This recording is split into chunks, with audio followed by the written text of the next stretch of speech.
Let me paint a picture for you. It's 6 a.m. Somewhere in the middle of steel-toed boots, breakfast burritos, and the sound of jackhammers echoing like techno music for tough guys, we find ourselves on a construction site. This is the kind of place where men wear hard hats even on Zoom calls and use protein powder as coffee creamer. And into this gritty diesel fume jungle walks a man who looks like he lost an arm wrestling match to a broomstick. They laughed. Oh, they laughed hard. But by the end of the day, they weren't laughing anymore. In fact, they were offering him protein shakes and asking for tips. This is the completely realish story of Kyle, a man with no muscles, just mysterious strength, and possibly ninja training. It all started on a Monday, which, let's be honest, is already a bad sign. The crew was grumpy. Someone brought decaf coffee by accident. And the porta potty had apparently tipped during the night and now leaned at a 45-degree angle, which everyone agreed was a risk not worth taking. Enter Kyle. Average height, below average biceps. Wore a t-shirt that said Namaste in bed. No calluses, no steel toes, just Crocs. Bright yellow Crocs. He walks up to the foreman, Big Rick, a man who eats drywall for breakfast and yells at bulldozers for being too soft. Kyle says, "Hey, I'm here for the construction job." Big Rick looks up from his clipboard and snorts. "You? Kid, our wheelbarrows weigh more than you." Kyle shrugs. "I'll carry two then." The crew bursts into laughter. Jerry drops his sausage roll. Carl falls off a pile of bricks. Big Rick says, "Fine, you want to prove yourself? Follow me." They walk over to a stack of concrete bags. Each bag, 80 pounds. Big Rick grunts, "Move that stack to the other side of the site, by hand." The crew smirks. One guy starts recording on his phone, whispering, "World Star." Kyle nods politely. Then, with zero warm-up, he lifts two bags at once, one in each hand, and casually strolls across the lot like he's delivering baked goods. Then he jogs back, grabs two more, rinse, repeat. By the sixth trip, someone mutters, "What the heck is he made of? Springs and Red Bull?" 10 trips later, the whole stack is moved, perfectly aligned. Even the dust cloud settles like it's showing respect. Big Rick scratches his beard. "You on steroids, son?" Kyle smiles. "Just kale smoothies and good vibes."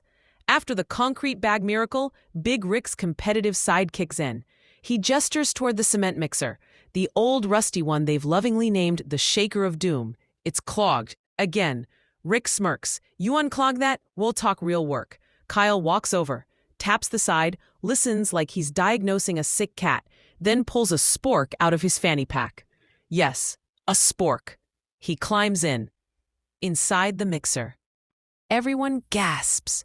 No one's ever come out clean or conscious. 5 minutes pass. Suddenly, vroom! The machine starts running smooth as butter on a pancake griddle. Kyle climbs out.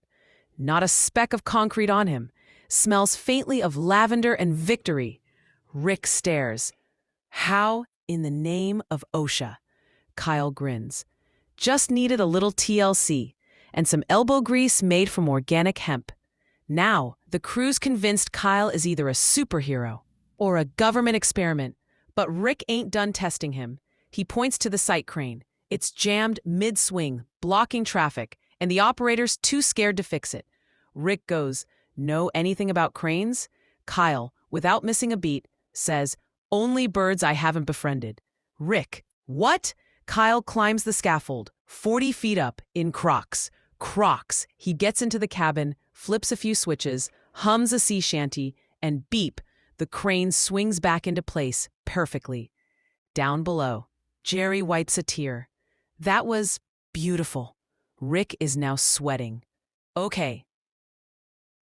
"Who are you?" Kyle chuckles. "I once built a treehouse using just a spoon and willpower."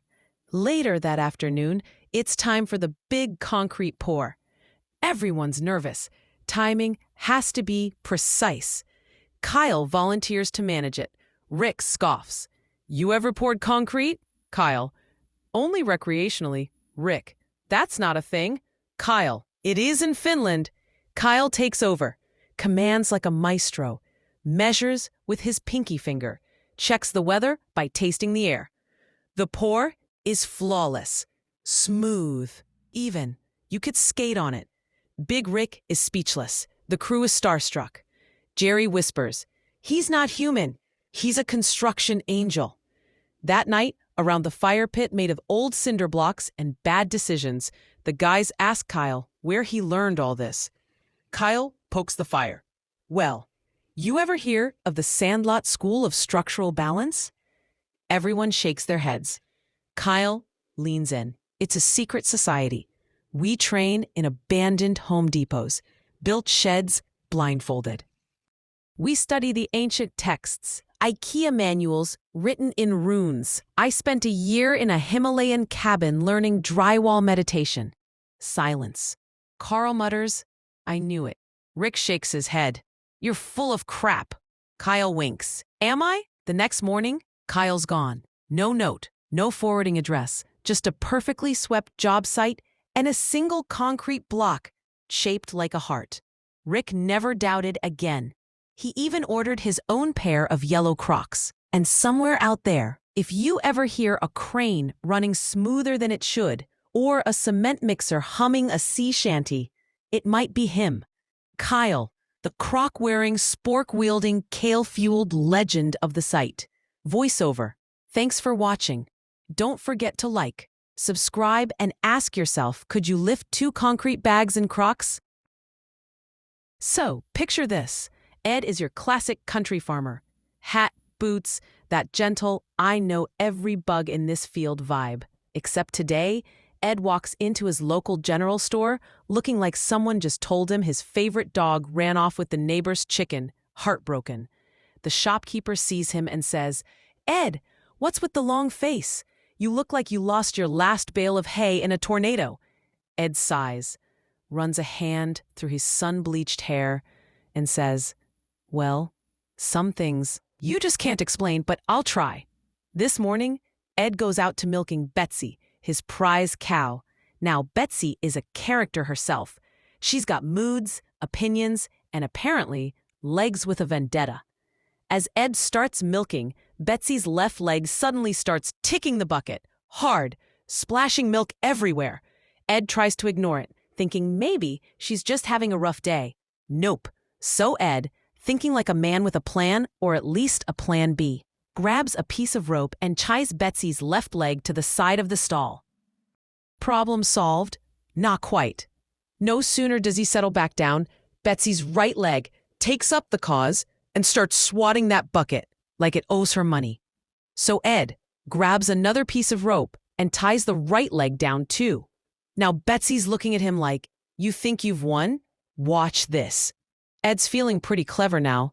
2 legs tied, bucket safe. But then Betsy starts swishing her tail with the fury of 1,000 angry bees, knocking over the bucket like it's an Olympic event. Ed's out of rope. Panic sets in. What now? He looks around, then reaches down, slowly pulls off his belt, and ties Betsy's tail to the stall. Now Betsy's tail is tied, her legs are tied, and Ed thinks, finally, some peace. Just as Ed is about to get back to milking, the missus walks in. Now, if you think timing couldn't get worse, wait for it. Ed stands up to greet her, and his pants fall down. Yep, the belt was the only thing holding them up. Betsy gives a loud snort. The missus bursts out laughing, and Ed? Well, he's standing there in his underwear, holding a bucket of spilled milk and a rope-wrapped cow. The shopkeeper chuckles. "Ed, you sure know how to make a morning memorable." Ed just shakes his head. Some things you really just can't explain. Flashback to Ed trying to outsmart Betsy with everything from a bucket shield made of old newspapers to a cow calming playlist. That ended up just annoying Betsy more. Side story of Ed's neighbor Earl, who tried to milk his cow, but ended up milking a goat instead, twice. Betsy's revenge scenes with other farm animals teaming up to prank Ed later that day. Think, chickens stealing his hat, and the pig hiding his boots. Ed's wife giving him a "you're lucky I love you" look, while secretly telling all the neighbors the story with extra dramatic hand gestures. So what's the moral here? Maybe never trust a cow with attitude. Picture this. It's a late Friday evening at the Rusty Tap, your local watering hole known for its eclectic patrons and surprisingly great jukebox. A blind man, let's call him Jack, walks in with a confident swagger that says, "I may not see you, but I definitely know how to own this place." Jack settles at the bar, taps the bartender's shoulder, and orders a cold one. The bartender, a sharp-tongued, blonde powerhouse named Lisa, gives him a friendly nod. They strike up a brief chat about the weather, local sports, and the best place in town for karaoke. Jack senses the mood is a little too quiet and decides to lighten things up. "How about I tell you a joke?" he offers. Lisa shrugs, "Go for it. But fair warning, this bar's full of blondes who don't take kindly to jokes at their expense." Jack smiles, undeterred. Lisa leans in, lowering her voice with a smirk. "Okay, so here's the thing. To your left is Carla, a former Marine with more medals than this bar has taps." Jack nods. "To your right is Tina, an MMA fighter who once broke a punching bag just by glaring at it." Jack raises an eyebrow. "Behind you is Sally, ex-boxer. And to the other side, Angie, a retired Army officer who once made a drill sergeant cry." Jack laughs. "Sounds like I walked into a special ops reunion." Lisa grins. "And then there's Nee. Used to be a bouncer, so if you tell a dumb joke, you might just get bounced out." Jack's grin widens. "Sounds like the perfect audience." Jack clears his throat, about to start. "So there's this blonde girl." Lisa cuts him off immediately. "Whoa, hold up. Before you start, you should know I'm blonde." Carla leans over. "Me too." Tina, Sally, and Angie all chime in simultaneously. "Blonde here." Jack chuckles. "I see. So 5 blondes. Maybe I should rethink this." Lisa winks. "Or maybe you should tell a better joke." Jack ponders for a moment, then shakes his head and smiles. "You know what? I think I'll skip the joke. I'm not sure I want to explain it 5 times and then probably apologize 5 more." Now, here's where it gets good.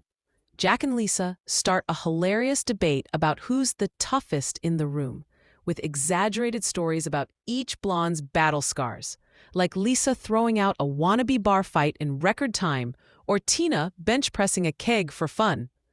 Flashback skit. Tina accidentally knocks over a whole row of beer bottles just by sneezing. The bar customers dive for cover like it's an explosion scene.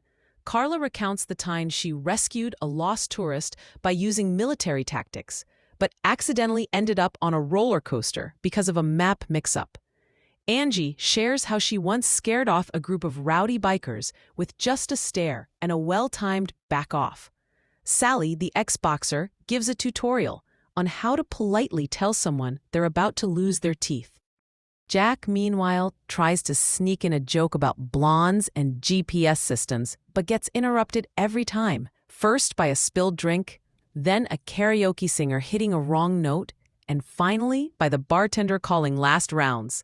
Lisa and Jack exchange playful barbs, showing mutual respect and hilarious misunderstandings, like Jack mixing up drink orders, or Lisa joking about how she could bench press the whole bar. The group decides to test Jack's joke-telling skills with a round of improv, with everyone pitching in absurd punchlines and wild story spins, some of which get so ridiculous the entire bar is doubled over laughing. Lisa challenges Jack to a blonde trivia contest, where Jack hilariously fails every question, but wins the crowd's heart with his good-natured attitude. As the night winds down, Jack thanks the ladies for their patience and good humor. He admits he almost told that old blonde joke, but figured some things are better left unsaid. Lisa raises her glass to jokes that don't get told, because sometimes the best story is knowing when to keep quiet. Jack smiles. "And to tough blondes everywhere, the real heroes of this bar." The camera fades out as the group laughs. Music plays, and the Rusty Tap closes another night full of stories. Thanks so much for hanging out and listening to this wild night at the bar. If you've ever been in a situation where you almost said something but thought better of it, or if you just love funny, unexpected twists, drop a comment below and tell me your story. Don't forget to smash that like button, hit subscribe, and ring the bell. So picture this, a dusty old logging camp deep in the heart of Timberjaw, Oregon. Population, trees. The place smells like sweat, sawdust, and raw masculinity. Big dudes with flannel shirts, beards that could hide wildlife, and axes that look like they were forged by Vikings on creatine. And in walks a guy who looks like his gym membership is strictly for Wi-Fi access. No one takes him seriously. But by the time the day is done, this little guy is a living legend. And by the end of the week, they rename the mess hall after him. You're not going to believe how he got the job and where he got his training. Buckle up. This story swings harder than a caffeinated woodpecker. So, it's Monday morning. The lumber crew is just finishing up their morning ritual, chugging black coffee, complaining about lower back pain, and throwing logs like it's Olympic shot put. Then, out of nowhere, in walks this guy, 5'5", 120 pounds soaking wet, wearing skinny jeans and a Trees Are Friends t-shirt. Everyone goes quiet, even Larry, who once chainsawed a wasp nest on purpose just to build character. The guy walks up to the foreman, Big Hank. Now, Big Hank isn't just big, he's Paul Bunyan's spiritual cousin. The man uses a redwood stump as a chair and calls it comfy. Skinny guy goes, "Hi, I'd like a job." Big Hank looks him over. "Son, our axes weigh more than you do." "Perfect," says the guy. "Less weight to carry." Laughter erupts. One dude spits out his coffee. Another guy whispers, "Is this a prank show?" But the little guy doesn't flinch. "Give me a chance," he says. "Let me show you what I can do." Big Hank, half amused, half curious, shrugs. "All right, Tiny, follow me." They walk over to a sapling, a 1-foot diameter baby tree, basically a leafy pool noodle. Big Hank points, "Chop that down." Skinny guy nods, picks up an axe almost as tall as him, swings once, thwack, swings twice, crack. Tree goes down like it owed him money. The crew stops. Someone drops a donut. Big Hank raises an eyebrow. Okay, not bad. Then he turns and points to a monster, a 5-foot-wide, old-growth beast. A tree so big it's got its own zip code. Birds have built townhouses in it. Big Hank smirks. "Now try that one." Everyone chuckles. "Rip, tiny dude," someone mutters. But the guy doesn't hesitate. He walks up, rolls his shoulders, and gets to work. First swing, thwack. Bark flies off like shrapnel. Second swing, thud. A squirrel falls out and files for insurance. 10 swings later, crack. The tree tilts, groans like it's had enough, and comes down with a thunderous boom. The crew goes silent. Even the birds stop chirping. Even the tree next to it leans slightly away like, "I don't want this smoke." Big Hank stares at him. "What the hell? Where'd you learn to do that?" The little guy wipes his brow, shrugs, and says, "The Mojave Forest." Big Hank squints. "Don't you mean the Mojave Desert?" The guy smiles. "Sure, now it's a desert." By lunchtime, the whole camp's buzzing. Skinny guy, whose name, by the way, is Kevin, has become a phenomenon. Word spreads like wildfire. By 2 p.m., guys are making bets on what he'll chop next. By 3 p.m., he's teaching a workshop called Axelid Form 101. Even the camp cook, Old Millie, makes him a double portion of flapjacks for strength. And that woman once denied a man ketchup for crying during a thunderstorm. Kevin becomes a machine. He doesn't sweat. He glows. He doesn't grunt. He hums. And when he sharpens his axe, it sings a song only the brave can hear. By day 3, Big Hank starts getting nervous. He tries giving Kevin the worst jobs. Haul a splintered log pile up the hill? Done in 10 minutes. Unclog the wood chipper? Kevin crawls in, fixes it, and comes out cleaner than when he went in. Wrestle a bear? Accidentally does it. Thought it was a big dog. Named it Dave. They're best friends now. That night, around the campfire, Hank sits next to Kevin. "You're not normal," he mutters. Kevin, sipping pine needle tea, "Don't ask," chuckles. "That's what my mom said." "So seriously, where'd you really learn all this?" Kevin leans in, voice low. "Ever heard of the redwood monks?" Big Hank blinks. "You making stuff up?" "Nope. Deep in the lost woods of Northern California. They live in tree houses. only speak in tree puns, taught me to swing with purpose, to listen to the forest. To chop only with consent, Hank stares. Kevin continues, they made me climb a tree using only a spork. I passed the trials, took the sacred axe oath, got this tattoo. He lifts his sleeve. It's just a smiley face with an axe. Hank nods slowly. You know what? I don't even care anymore. Kevin smiles. That's the spirit. Then, disaster strikes. A freak thunderstorm rolls in. Winds howling, trees snapping, cabins shaking. A massive tree threatens to fall on the supply shed, the one with the emergency bacon stash. The crew panics. Big Hank yells, "It's too late! We'll lose the bacon!" But Kevin calmly grabs his axe, ties a flannel around his head like a warband, and runs straight into the storm. It's like watching a myth come to life. He jumps, slides, swings, chop. Falling tree splits in half, missing the shed by inches. Lightning strikes behind him for dramatic effect. He didn't even flinch. Big Hank cries a little. That bacon was my grandfather's. Kevin just pats him on the back. We protect what matters. From that day on, Kevin's no longer tiny. He's Sir Chop-a-Lot. The crew makes him a ceremonial axe. The mayor gives him the key to the town, which he accidentally chops in half, but they forgive him. He teaches meditation under trees, hosts a podcast called Falling with Grace, opens an eco-friendly axe line, and Big Hank retires. Says he's seen everything there is to see. Final shot. Kevin walking off into the sunset with Dave the Bear, axe slung over his shoulder, whistling the theme from Lumber Legends. Voiceover. So next time you judge a book by its cover, remember Kevin. Because the Mojave was a desert. But once, it had trees, and Kevin chopped them all.